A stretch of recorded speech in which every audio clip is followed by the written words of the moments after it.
interview is a very interesting test which you have to go through.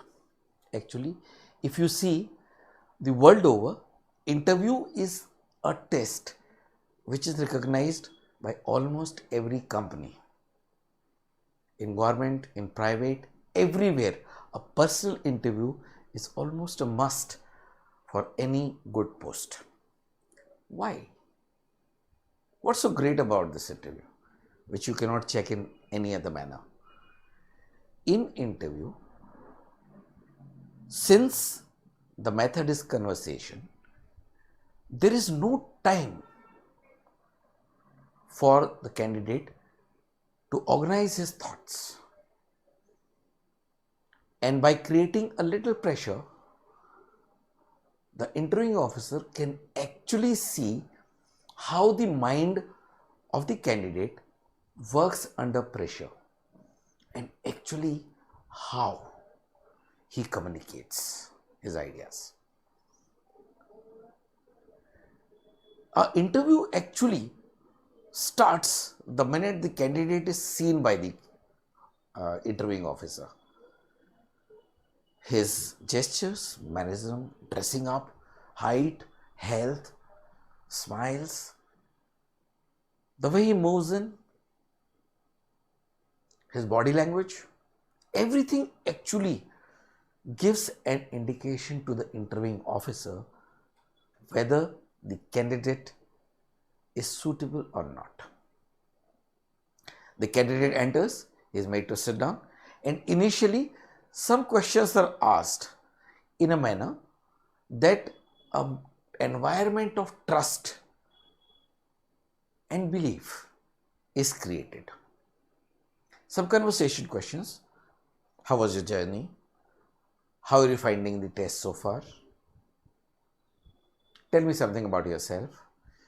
The questions are generally open-ended, wherein a candidate will have to open up and say something. It cannot be a yes or no, open and shut question. With this, the conversation begins. And in this semi-structured manner, the interviewing officer is going to check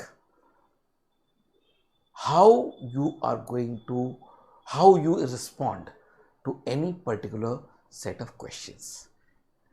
The questions will be pointed, initially generalized, but then in whichever direction the conversation goes or the interview officer wants to take it, that is the way the questions will be pointed. And the whole thing starts with listening. The candidate is required to listen. Listen what is being asked. Often the candidates are in a hurry to answer, but that is not correct. Actually, you must wait for your mind, subconscious mind, to actually organize your thoughts about what has been asked and what you know. If you are able to give that fraction of a second, you will be able to get to the best possible answer possible out of the information package that is already there in your mind. Having listened appropriately, the next point is grasping. Grasp the question. What is he actually wanting to know? What has actually been asked? And practicing it is very important. You have to be able to understand what is being asked. Then, organizing your thoughts in a manner that you give the most appropriate answer in the most effective manner.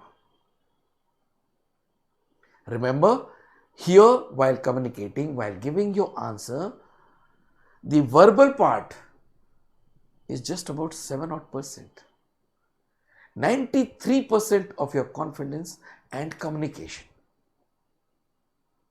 is based on your communication style,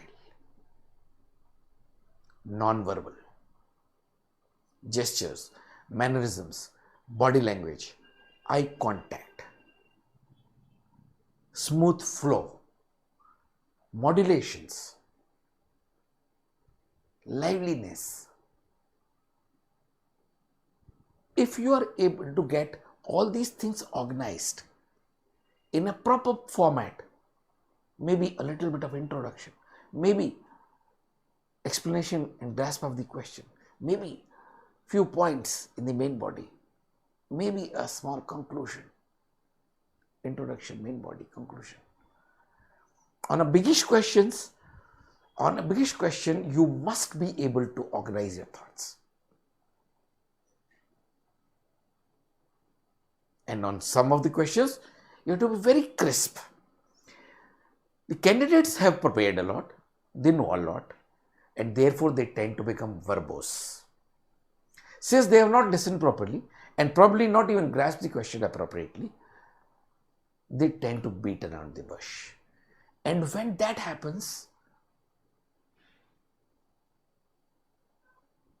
you are giving too many threads and loopholes to the interviewing officer to pluck. And if he enters anywhere, he will go deep.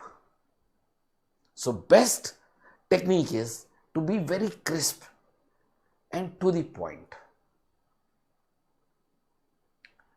The next point, which is important, is your conviction, commitment to the answer that you give. You can make out when a person is genuinely convinced about this communication. If you're confident, you're modulating, you are using your body language, you are generally convinced. And if you're blinking, you are missing eye contact, you are fumbling for words, sometimes inappropriate pauses, you are actually telling that you are not very comfortable with that question. And the last and one of the important issues is the conversation. Since there are going to be lots of points in your interview wherein the conversation will actually lead into the inner depths. A general question will be asked, tell me something about yourself. Tell me something about your school. And from there, the direction of conversation will be actually decided. The interviewing officer already has certain qualities in mind which he has to assess. And he will frame the questions accordingly. If you think you can hoodwink the interviewing officer,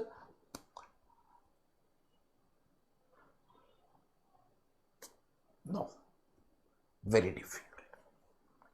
Interviewing officer is a very, very trained, intelligent, experienced, appropriately selected and trained individual. Therefore, for your interview, please do the following things. Number 1, prepare your general awareness and current affairs well.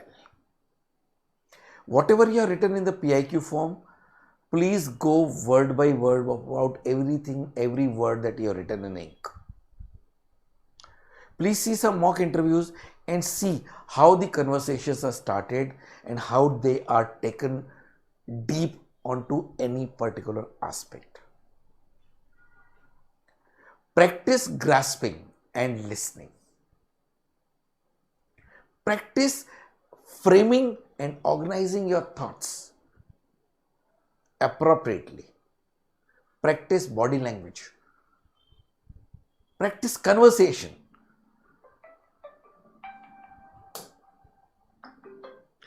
And then you will be ready for the interview. Prepare well, be confident, dress up appropriately, go there, smile, be alive. Let me just tell you, to conclude, the interviewing officer selects maximum candidates. Generally, the most harsh assessor is the psychologist. But if you lose your confidence sometimes in the interview, then you have done it yourself.